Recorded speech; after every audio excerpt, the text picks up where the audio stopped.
देखिए, जब से भारतीय जनता पार्टी की सरकार बनी है, शिक्षा, परीक्षा और यूनिवर्सिटीज उसको ध्वस्त करने का और एक रंग में सब कुछ बनाने का प्रयास चलता रहा और लगातार गुस्सा भर रहा था युवा नौजवानों में।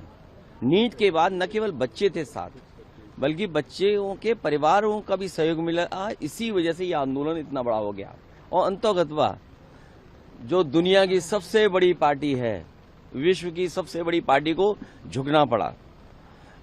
केवल व्यक्ति के चले जाने से नहीं होता है, विचार बदले और जो बनाया हुआ तंत्र वो जब बदलेगा तब जाकर के बच्चों को न्याय मिलेगा।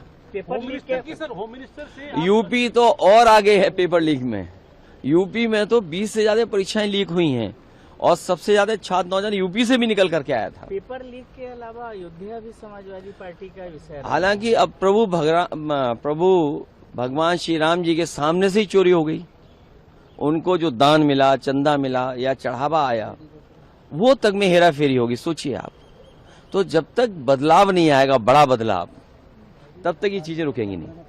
सदन में और देखिए, ये सरकार इसलिए झुक गई क्योंकि उनके सांसद भी ये महसूस करने लगे थे कि कहीं सरकार हिलने न लगे, क्योंकि सांसद हिलते तो सरकार हिलती।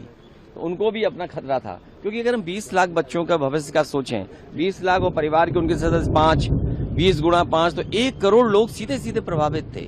1 करोड़ लोग प्रभावित होने का मतलब सांसदों को भी अपना कुछ न कुछ नुकसान दिखाई दे रहा था। इसकी वजह से सरकार झुक गई। एचएम का स्टेटमेंट आज ही करेंगे सर आप लोग? नहीं, एचएम को तो आना ही चाहिए। पुलिस उन्हीं के अंडर है। जो लाठी चला रही थी, पैलेट चला रही थी, आंसू के गैस के गोले चला रही थी, वो तो उन्हीं के अंडर है ना।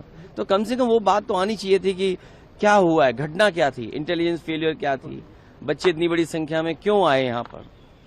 तो ये सब जवाब तो हमें नहीं चाहिए, देश की जनता को चाहिए। ये लोकसभा तो देश के लिए है ना।